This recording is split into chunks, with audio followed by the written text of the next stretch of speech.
Chapter 15. Resistance is Never Futile, April to June 1943. When considering the history of World War II, 1943 is of vital importance. Many strategies being implemented by the Allies were starting to come to fruition, as gradually Adolf Hitler and the Axis powers' stranglehold in both the European and Pacific theatres of war were slowly but surely being loosened. The Germans and the Italians faced humiliating defeat on the northern shores of Africa, as the Allied armies, under America's General Eisenhower, forced them to abandon the continent altogether.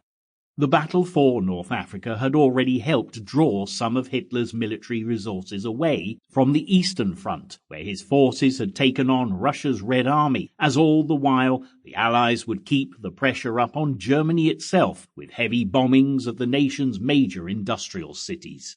At sea, the British in the Atlantic and the Americans in the Pacific would begin to gain the upper hand over enemy submarines, as Allied planes and submarines coming off the production line were equipped with the latest technology, and increasing use was made of patrol planes and light aircraft carriers. The liberation of Europe would never be able to go ahead until the Battle of the Atlantic had been won. For some, an Allied victory could not come soon enough. The horrific Nazi genocide of Europe's Jews was proceeding with murderous efficiency. As details of the atrocities filtered out to London and Washington, British Prime Minister Winston Churchill and America's President Roosevelt judged that the only response could be a continued grim determination to defeat Nazi Germany and its brutal ideology. Already focused on the next step, their resolve was further strengthened as an Allied advance into Italy, using the island of Sicily as a starting point, had more poignant purpose than ever. To set the scene, back in late 1942, British and American forces had made successful landings in North Africa.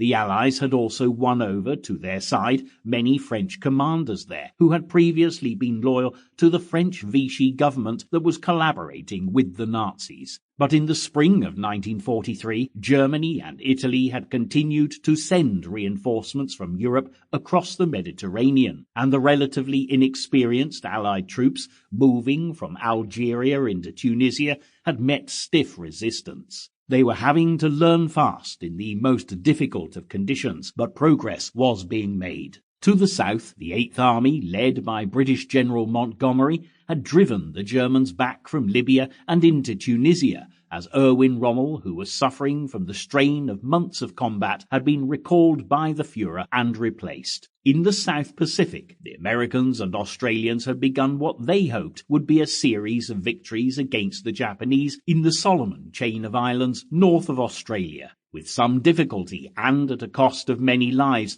they had taken the first island, Guadalcanal, and with this achieved, understandably, they wanted to give the Japanese no respite. Japan, Hitler's strongest ally, was in control of a wide circumference, including parts of China, much of Southeast Asia, New Guinea, Papua, and in the North Pacific, the tiny Aleutian Islands. It was essential to keep the Japanese on the defensive to prevent them from fortifying the Pacific islands they held, building up their air bases and making the Axis position a great deal more secure. As we know, back in Africa, there were equally important matters being discussed. Meeting in the Moroccan city of Casablanca in January 1943, Churchill and Roosevelt, with the advice of their commanders, agreed on invading Sicily as soon as practicable, leaving a cross-channel invasion of France for the following year. This was despite the misgivings of some American generals, who did not want the war in the Mediterranean to use up much time or military resources. The hope was that Italy could be taken out of the war, and the Allies would be able to buy more time to build up their military strength before any invasion of northern France.